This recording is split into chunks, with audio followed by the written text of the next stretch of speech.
ਵਾਹਿਗੁਰੂ ਜੀ ਕਾ ਖਾਲਸਾ ਵਾਹਿਗੁਰੂ ਜੀ ਕੀ ਫਤਿਹ। ਸ਼ੁੱਧ ਗੁਰਬਾਣੀ ਉਚਾਰਨ ਦੇ ਵਿਸ਼ੇ ਦੇ ਉੱਤੇ ਵਿਚਾਰਾਂ ਕਰਦੇ ਹਾਂ। ਅੱਜ ਅਸੀਂ ਇਸ ਨਿਯਮ 'ਤੇ ਪਹੁੰਚੇ ਹਾਂ ਕਿ ਨਿਸ਼ਚੈਵਾਚਕ ਜੋ ਪੜਨਾਮ ਹਨ ਜਾਂ ਨਿਸ਼ਚੈਵਾਚਕ ਵਿਸ਼ੇਸ਼ਣ ਜਿਹੜਾ ਕਿਸੇ ਦੀ ਵਿਸ਼ੇਸ਼ਤਾ ਕਰੇ, ਅਤੇ ਨਿਸ਼ਚੈਵਾਚਕ ਪੜਨਾਮ ਜਿਹੜੇ ਨਾਮ ਦੀ ਜਗ੍ਹਾ ਲਫ਼ਜ਼ ਵਰਤੇ ਜਾਂਦੇ, ਨਾਮ ਲਫ਼ਜ਼ ਦੇ ਨਾਉਨ ਦੀ ਜਗ੍ਹਾ ਲਫ਼ਜ਼ ਵਰਤੇ, ਜਿਹਨੂੰ ਅਸੀਂ ਪ੍ਰਨਾਉਨ ਕਹਿੰਦੇ ਹਾਂ। ਇਹਨਾਂ ਦਾ ਉਚਾਰਨ ਗੁਰਬਾਣੀ ਵਿੱਚ ਕਿਸ ਤਰ੍ਹਾਂ ਹੈ? ਗੁਰਬਾਣੀ ਸ਼ਬਦ ਇਹ, ਈੜੀ ਸਿਆਰੀ ਹਾਏ ਨੂੰ ਔਂਕੜ ਇਹ ਇੱਕ ਵਚਨ ਪੁਲਿੰਗ ਹੈ, ਇਸ ਲਈ ਇਸ ਦਾ ਉਚਾਰਨ ਇਹ ਹੋਵੇਗਾ, ਇਹੋ ਨਹੀਂ। ਈੜੀ ਸਿਆਰੀ ਹਾ ਦਾ ਔਂਕੜ ਨਹੀਂ ਬੋਲੇਗਾ, ਇਹਦਾ ਉਚਾਰਨ ਇਹ ਹੀ ਹੋਵੇਗਾ, ਇਹ ਔਂਕੜ ਨਹੀਂ ਬੋਲਣਾ। ਇਹ ਚਾਹੇ ਸਿਆਰੀ ਵਾਲਾ ਹੈ ਤਾਂ ਵੀ ਅਸੀਂ ਇਹ ਨਹੀਂ ਬੋਲਣਾ, ਇਹ ਹੀ ਬੋਲਣਾ ਹੈ। ਅਤੇ ਔਂਕੜ ਵਾਲਾ ਹੋਵੇ ਤਾਂ ਇਹੋ ਨਹੀਂ ਬੋਲਣਾ, ਸਿਰਫ ਇਹ ਹੀ ਬੋਲਣਾ ਹੈ। ਜਿਸ ਤਰ੍ਹਾਂ ਨਾਨਕ ਕੀ ਬੇਨੰਤੀ ਇਹ, ਇੱਥੇ ਇਹ ਦੇ ਹਾਹੇ ਨੂੰ ਔਂਕੜ ਨਹੀਂ ਹੈ, ਇਹ ਬੋਲਿਆ ਹੈ। ਅਗਲੀ ਪੰਕਤੀ ਵਿੱਚ ਇਹ ਅੰਤ ਨਾ ਜਾਣਾ ਕੋਈ, ਇਹ ਅੰਤ ਨਾ ਜਾਣਾ ਕੋਈ, ਇੱਥੇ ਇਹ ਅੰਤ ਪੜ੍ਹਨਾ ਹੀ ਠੀਕ ਹੈ। ਇਹੋ ਅੰਤ ਨਾ ਜਾਣਾ ਕੋਈ ਗਲਤ ਹੈ, ਇਹੋ ਦੀ ਔਂਕੜ ਇਹ ਨਹੀਂ ਬੋਲਦੀ। ਜਿਨ ਇਹ ਲਿਖੇ ਤਿਸ ਸਿਰ ਨਾਹੀਂ, ਇਹ ਦੇ ਹਾਹੇ ਨੂੰ ਇੱਥੇ ਸਿਆਰੀ ਹੈ, ਇੱਥੇ ਸਿਆਰੀ ਦਾ ਉਚਾਰਨ ਇਹ ਨਹੀਂ ਹੋਵੇਗਾ।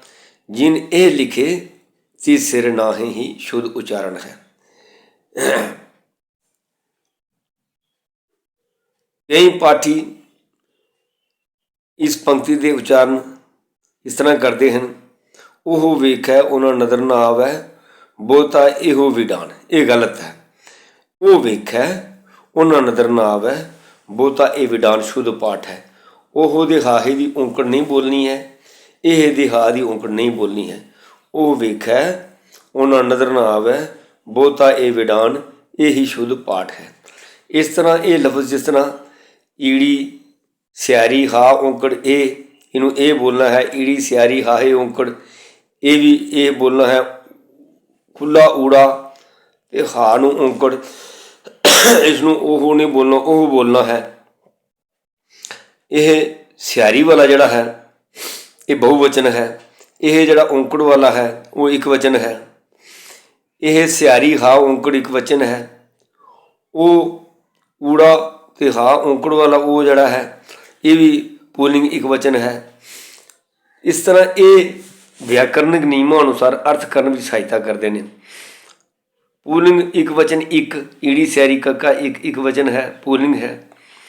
ਇਸ ਤਰ੍ਹਾਂ ਹੋਰ ਹਾਗੇ ਨੂੰ ਹੋੜਾ ਰਾਰਾ ਔਂਕੜ ਹੋਰ, ਇਸ ਨੂੰ ਹੋਰੂ ਨਹੀਂ ਬੋਲ ਸਕਦੇ, ਇੱਕ ਨੂੰ ਇੱਕੋ ਨਹੀਂ ਬੋਲ ਸਕਦੇ, ਕੱਕੇ ਨੂੰ ਔਂਕੜ ਲੱਗੀ ਹੈ।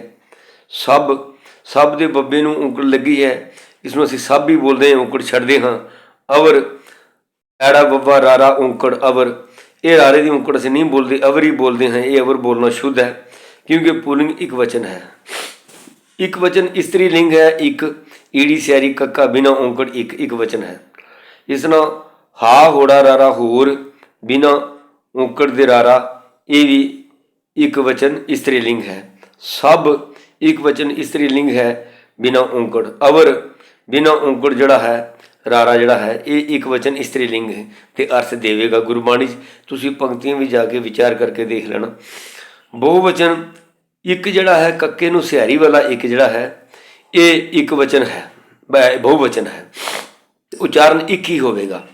ਇਸ ਤਰ੍ਹਾਂ ਹਾ ਹੋੜਾ ਰਾਰਾ ਨੂੰ ਸਿਆਰੀ ਹੋਰ, ਇਸ ਦਾ ਉਚਾਰਨ ਹੋਰ ਹੀ ਹੋਵੇਗਾ, ਇਹ ਬਹੁਵਚਨ ਹੈ। ਇਸ ਤਰ੍ਹਾਂ ਸਭ ਸੱਸਾ ਦੇ ਬੱਬੇ ਨੂੰ ਸਿਆਰੀ ਸਭ, ਇਹ ਸਭ ਵੀ ਬੋਲਿਆ ਜਾਏਗਾ, ਇਹ ਵੀ ਬਹੁਵਚਨ ਹੈ। ਅਵਰ ਐੜਾ ਬੱਬਾ ਰਾਰੇ ਨੂੰ ਸਿਆਰੀ ਅਵਰ ਬੋਲਿਆ ਅਵਰ ਹੀ ਜਾਵੇਗਾ, ਪਰ ਇਹਦਾ ਅਰਥ ਬਹੁਵਚਨ ਨਿਕਲੇਗਾ। ਹੁਣ ਪੰਕਤੀਆਂ ਤੁਸੀਂ ਦੇਖ ਲਓ, ਗੁਣ ਇਹੋ ਹੋਰ ਨਾ ਹੀ ਕੋਈ।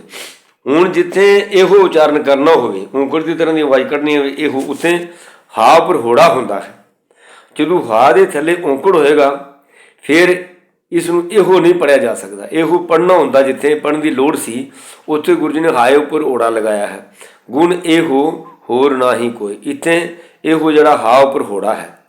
ਧਰਮ ਖੰਡ ਕਾ ਇਹੋ ਧਰਮ, ਹੁਣ ਇੱਥੇ ਇਹੋ ਪੜ੍ਹਨ ਦੀ ਲੋੜ ਸੀ ਅਤੇ ਹਾ ਉੱਪਰ ਹੋੜਾ ਲਗਾਇਆ ਹੋਇਆ ਗੁਰੂ ਜੀ ਨੇ, ਔਂਕੜ ਨਹੀਂ। ਔਂਕੜ ਇੱਕ ਵਚਨ ਦਾ ਲਿਖਾਇਕ ਹੈ, ਹੋੜਾ ਜਿਹੜਾ ਇਹ ਉਚਾਰਨ ਵਾਸਤੇ ਹੈ। ਇੱਥੇ ਮੈਂ ਇਹ ਆਸ ਇਹੋ ਆਧਾਰ, ਬੇਅੰਤ ਪੰਕਤੀਆਂ ਗੁਰਬਾਣੀ ਤੁਹਾਨੂੰ ਮਿਲ ਜਾਣਗੀਆਂ ਜਿੱਥੇ ਇਹੋ ਪੜ੍ਹਨ ਦੀ ਲੋੜ ਹੋਵੇ ਉੱਥੇ ਗੁਰੂ ਜੀ ਹੋੜੇ ਨਾਲ ਲਿਖਦੇ ਹਨ। ਇਹਾ ਭਗਤ ਇਹੋ ਤਪ ਤਾਓ, ਸਭ ਤੇ ਊਚ ਇਹੋ ਉਪਕਾਰ, ਨਾਮ ਦਾਨ ਗੁਰ ਪੂਰਾ ਦਿਓ ਮੈਂ ਇਹੋ ਆਧਾਰੀ। ਇਹੋ ਦੇ ਇੱਥੇ ਵੀ ਹਾਹੇ ਉੱਪਰ ਹੋੜਾ ਹੈ।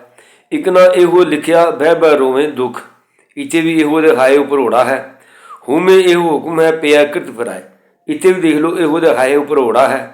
ਮੰਦਾ ਕਿਸੇ ਨਾ ਆਖੀਏ ਪਰ ਅੱਖਰ ਇਹੋ ਬੁੱਝੀ ਹੈ, ਇੱਥੇ ਵੀ ਜਿਹੜਾ ਇਹੋ ਲਫ਼ਜ਼ ਹੈ ਇਹਦੇ ਹਾ ਉੱਪਰ ਹੋੜਾ ਹੈ, ਔਂਕੜ ਨਹੀਂ ਹੈ। ਤੋ ਜਿੱਥੇ ਹਾ ਔਂਕੜ ਵਾਲਾ ਆਉਂਦਾ ਹੈ ਉਹ ਪੜਨਾਮੀ ਵਿਸ਼ੇਸ਼ਣ ਹੈ ਅਤੇ ਉਸਦਾ ਉਚਾਰਨ ਜਿਹੜਾ ਹੈ ਅਸੀਂ ਔਂਕੜ ਦਾ ਨਹੀਂ ਕਰਨਾ ਹੈ। ਇਹ ਨਿਯਮ ਜਿਹੜਾ ਹੈ ਇਸਦਾ ਅਸੀਂ ਖਿਆਲ ਰੱਖਣਾ ਹੈ। ਅੰਤਲਾ ਅੱਖਰ ਹਾ ਅਗਰ ਮੁਕਤਾ ਹੋਵੇ, ਹੁਣ ਜੇ ਹਾ ਅੰਤਲਾ ਅੱਖਰ ਹੈ ਅਤੇ ਮੁਕਤਾ ਹੈ, ਉਸ ਨਾਲ ਕੋਈ ਮਾਤਰਾ ਨਹੀਂ ਲੱਗੀ ਹੋਈ, ਉਸ ਦਾ ਉਚਾਰਨ ਕਿਵੇਂ ਹੋਵੇਗਾ?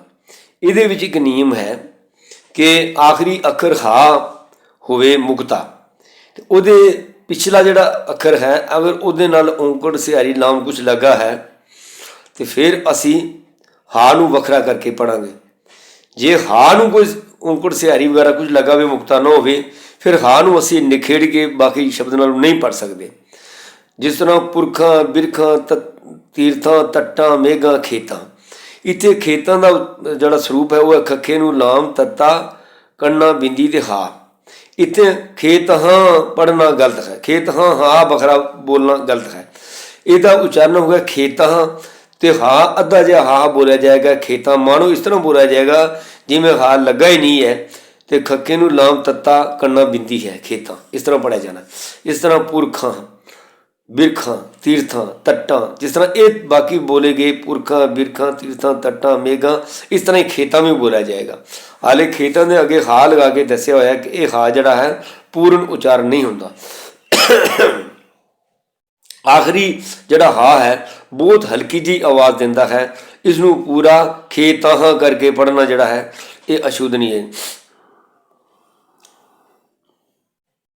ਇਸੇ ਤਰ੍ਹਾਂ ਸਹੇਲੜੀਆਂ ਕੀਆਂ ਅਸਾਂ ਸ਼ਬਦਾਂ ਸੰਤਾਂ ਬੁਰੀਆਂ ਚਿਟਵੀਆਂ ਰਲੀਆਂ ਨਿਮਾਨੀਆਂ, ਇਹਨਾਂ ਸਾਰਿਆਂ ਦੇ ਅੱਗੇ ਐੜਾ ਕੰਨਾ ਹਾ ਨਾਲ ਇਹ ਲਫ਼ਜ਼ ਮੁੱਕਦੇ ਹਨ, ਪਰ ਇਹਦਾ ਉਚਾਰਨ ਇਸ ਤਰ੍ਹਾਂ ਹੀ ਹੋਏਗਾ ਜਿਸ ਤਰ੍ਹਾਂ ਨਿਮਾਨੀਆਂ, ਹਾ ਨੂੰ ਬਿਲਕੁਲ ਉਚਾਰਨ ਨਹੀਂ ਹੁੰਦਾ, ਬਿਲਕੁਲ ਥੋੜ੍ਹਾ ਜਿਹਾ ਉਚਾਰਨ ਹੁੰਦਾ ਹੈ ਅਤੇ ਆਖਰੀ ਕੰਨੇ ਉੱਪਰ ਬਿੰਦੀ ਲਈਦੀ ਹਾ ਦੇ ਪਿੱਛੇ ਜਿਹੜਾ ਕੰਨਾ ਹੈ। ਜਿਸ ਤਰ੍ਹਾਂ ਸੰਤਾਂ ਬੁਰੀਆਂ ਚਿਟਵੀਆਂ ਰਲੀਆਂ ਨਿਮਾਨੀਆਂ ਦਾ ਉਚਾਰਨ ਇਸ ਤਰ੍ਹਾਂ ਹੀ ਹੋਵੇਗਾ, ਇਹ ਕੰਨੇ ਬਿੰਦੀ ਵਾਲਾ, ਅਤੇ ਹਾ ਵੱਖਰਾ ਉਚਾਰਨ ਨਹੀਂ ਹੋਵੇਗਾ। ਜੇ ਅੰਤਲਾ ਅੱਖਰ ਆ ਮੁਕਤਾ ਹੈ, ਅੰਤਲਾ ਅੱਖਰ ਆ ਅਗਰ ਮੁਕਤਾ ਹੈ ਤਾਂ ਇਸ ਦਾ ਉਚਾਰਨ ਕਿਵੇਂ ਹੋਊਗਾ? ਜਿਸ ਤਰ੍ਹਾਂ ਏਕਾ ਸੁਰਤ ਜੇ ਤੇ ਹੈ ਜੀ, ਹੁਣ ਇੱਕ ਜੀ ਹੁੰਦਾ ਜੱਜੇ ਨੂੰ ਵਿਹਾਰੀ ਵਾਲਾ ਜੀ, ਜਿਹਦਾ ਮਤਲਬ ਹੁੰਦਾ ਆਓ ਜੀ, ਸਤਿਕਾਰਤ ਲਫ਼ਜ਼ ਹੈ ਜੀ ਬੋਲ ਕੇ ਅਸੀਂ ਕਿਸੇ ਨੂੰ ਜੀ ਬੋਲਦੇ ਹਾਂ। ਇੱਥੇ ਜਿਹੜਾ ਜੀ ਜੱਜੇ ਵਿਹਾਰੀ ਦੇ ਅੱਗੇ ਐੜਾ ਲੱਗਾ ਹੈ, ਇਹਦਾ ਮਤਲਬ ਉਹ ਸਤਿਕਾਰ ਵਾਲਾ ਜੀ ਲਫ਼ਜ਼ ਨਹੀਂ ਹੈ, ਬਲਕਿ ਜੀ ਦਾ ਮਤਲਬ ਜੀ ਜੰਤ ਜਿਹੜੇ ਅਸੀਂ ਬੋਲਦੇ ਹਾਂ। ਅਤੇ ਜਦੋਂ ਆਮ ਵੀ ਬੋਲਦੇ ਜੀ ਜੰਤ, ਅਤੇ ਜੀ ਥੋੜ੍ਹੀ ਲੰਬੀ ਬੋਲਦੇ ਹਾਂ। ਇਹਦੇ ਉਚਾਰਨ ਦਾ ਜਿਹੜਾ ਵਿਧੀ ਉਹ ਇਹ ਹੈ ਕਿ ਜੱਜੇ ਨਾਲ ਬਿਹਾਰੀ ਲੱਗੀ ਹੈ ਅਤੇ ਬਿਹਾਰੀ ਦੀ ਆਵਾਜ਼ ਦਿੰਦੀ ਹੈ ਜੀ, ਇਸ ਬਾਰੇ ਥੋੜ੍ਹਾ ਜਿਹਾ ਲੰਬੇ ਕਰਕੇ ਬੋਲਣਾ ਜੀ। ਏਕਾ ਸੁਰਤ ਜੀਤੇ ਹੈ ਜੀ, ਜੀ ਮੈਨੇ ਜੀਵ। ਇਸ ਤਰ੍ਹਾਂ ਸੁਰਤ ਵਿਹੂਣਾ ਕੋਇ ਨਾ ਕੀ, ਕੱਕਾ ਬਿਹਾਰੀ ਕੀ, ਅਤੇ ਕੀ ਦੇ ਅੱਗੇ ਐੜਾ ਮੁਕਤਾ ਹੈ, ਇਸ ਲਈ ਇਸ ਦੀ ਆਵਾਜ਼ ਥੋੜ੍ਹੀ ਲੰਬੀ ਜੇ ਕੀ। ਸੁਰਤ ਵਿਹੂਣਾ ਕੋਇ ਨਾ ਕੀ। ਇਸ ਤਰ੍ਹਾਂ ਤਬ ਇਹ ਤ੍ਰੀ ਉਹ ਕੰਤ ਕਹਾਵਾ, ਤ੍ਰੀ ਤੱਤੇ ਨੂੰ ਪੈਰ ਰਾਰਾ ਅਤੇ ਬਿਹਾਰੀ ਹੈ ਤ੍ਰੀ, ਤ੍ਰੀ ਦੇ ਅੱਗੇ ਐੜਾ ਲੱਗਾ ਇਸ ਲਈ ਬੋਲਾ ਤ੍ਰੀ। ਤਬ ਇਹ ਤ੍ਰੀ ਉਹ ਕੰਤ ਕਹਾਵਾ, ਥੋੜ੍ਹੀ ਜਿਹੀ ਆਵਾਜ਼ ਲੰਬੀ ਹੋ ਜਾਏਗੀ। ਕਿਸ ਦੀ ਲੰਬੀ ਹੋਏਗੀ? ਜਿਹੜੀ ਮਾਤਰਾ ਲੱਗੀ ਹੈ। ਤੱਤਾ ਰਾਰਾ ਅੱਗੇ ਬਿਹਾਰੀ ਦੀ ਜਿਹੜੀ ਮਾਤਰਾ ਹੈ ਤ੍ਰੀ ਆਵਾਜ਼ ਹੈ ਤ੍ਰੀ, ਅਤੇ ਤ੍ਰੀ ਥੋੜ੍ਹੀ ਲੰਬੀ ਤ੍ਰੀ। ਇਸ ਤਰ੍ਹਾਂ ਪੁੱਤ ਜਨੂਰਾ ਧੀ ਜਨੂਰੀ ਜੋਰੂ ਜਿਨ੍ਹਾਂ ਦਾ ਸਿਕਦਾਰ, ਪੁੱਤ ਜਨੂਰਾ ਧੀ ਤੱਦਾ ਬਿਹਾਰੀ ਧੀ, ਅਤੇ ਇਹ ਕੰਨਾਂ ਅੱਗੇ ਐੜਾ ਮੁਕਤਾ ਲੱਗਾ ਹੈ, ਇਹਦੀ ਆਵਾਜ਼ ਲੰਬੀ ਜੇ ਧੀ। ਤੱਦੇ ਨੂੰ ਸਿਆਰੀ ਲੱਗੀ ਹੈ ਧੀ। ਇਸ ਤਰ੍ਹਾਂ ਅਗਰ ਤੱਦੇ ਨੂੰ ਲਾਮ ਲੱਗੀ ਹੁੰਦੀ ਅਤੇ ਲਾਮ ਨਾਲ ਆਵਾਜ਼ ਬਣੀ ਸੀ ਤੇ, ਅਤੇ ਐੜਾ ਲੱਗਾ ਹੁੰਦਾ ਅੱਗੇ ਮੁਕਤਾ ਬਣੀ ਸੀ ਤੇ, ਥੋੜ੍ਹੀ ਲੰਬੀ ਹੋ ਜਾਣੀ ਸੀ। ਮਤਲਬ ਕਿ ਜਿਸ ਅੱਖਰ ਦੇ ਪਿੱਛੇ ਜਿਹੜੀ ਮਾਤਰਾ ਲੱਗੀ ਹੈ ਉਸ ਮਾਤਰਾ ਦੀ ਜਿਹੜੀ ਆਵਾਜ਼ ਹੈ ਆਮ ਹਾਲਤਾਂ ਵਿੱਚ ਜਿਹੜੀ ਉਸਦੀ ਆਵਾਜ਼ ਹੈ ਉਹ ਥੋੜ੍ਹੀ ਜਿਹੀ ਲੰਬੀ ਕਰਕੇ ਬੋਲੀ ਜਾਂਦੀ ਹੈ। ਵੱਖਰਾ ਬਿਲਕੁਲ ਜੀਆ, ਕੀਆ, ਤ੍ਰੀਆ ਇਸ ਤਰ੍ਹਾਂ ਬੋਲਣਾ ਜਿਹੜਾ ਅਸ਼ੁੱਧ ਹੈ। ਜਿਸ ਤਰ੍ਹਾਂ ਹੁਕਮੀ ਹੋਣ ਆਕਾਰ ਹੁਕਮ ਨਾ ਕਿਹਾ ਜਾਏ, ਜੀ ਜਪਜੀ ਸਾਹਿਬ ਜੀ ਜਿੱਥੇ ਆਇਆ ਹੈ ਉੱਥੇ ਅਸੀਂ ਜੀ ਬੋਲਦੇ ਹਾਂ ਜਾਂ ਜੀ ਨੂੰ ਲੰਬੀ ਕਰਕੇ ਬੋਲਦੇ ਹਾਂ। ਅਤੇ ਇਹਦੇ ਵਿੱਚ ਨਿਯਮ ਇਹੋ ਹੀ ਹੈ ਕਿ ਜਿਸ ਮਾਤਰਾ ਅੱਗੇ ਐੜਾ ਲੱਗਾ ਹੈ ਅਤੇ ਪਿਛਲੇ ਅੱਖਰ ਨਾਲ ਜਿਹੜੀ ਮਾਤਰਾ ਲੱਗੀ ਹੈ ਉਸਦੀ ਜਿਹੜੀ ਆਵਾਜ਼ ਹੈ ਉਹ ਥੋੜ੍ਹੀ ਲੰਬੇਤਰੀ ਕਰਕੇ ਬੋਲਣੀ ਹੈ। ਬਸ ਇਹੋ ਹੀ ਇਸ ਦਾ ਜਿਹੜਾ ਸਹੀ ਤਰੀਕਾ ਹੈ। ਹੁਣ ਜਿਹੜੇ ਯਈਏ ਵਾਲੇ ਲਫ਼ਜ਼ ਅੱਖਰ ਯਈਆ ਵਾਲੇ ਸ਼ਬਦਾਂ ਦਾ ਉਚਾਰਨ ਯਾਦ ਹੀ ਧੁਨੀ ਸ਼ਬਦ ਮੁਤਾਬਕ ਕਦੇ ਈ ਅਤੇ ਕਦੇ ਈੜੀ ਸਿਆਰੀ ਏ ਦੀ ਤਰ੍ਹਾਂ ਨਿਕਲਦੀ ਹੈ।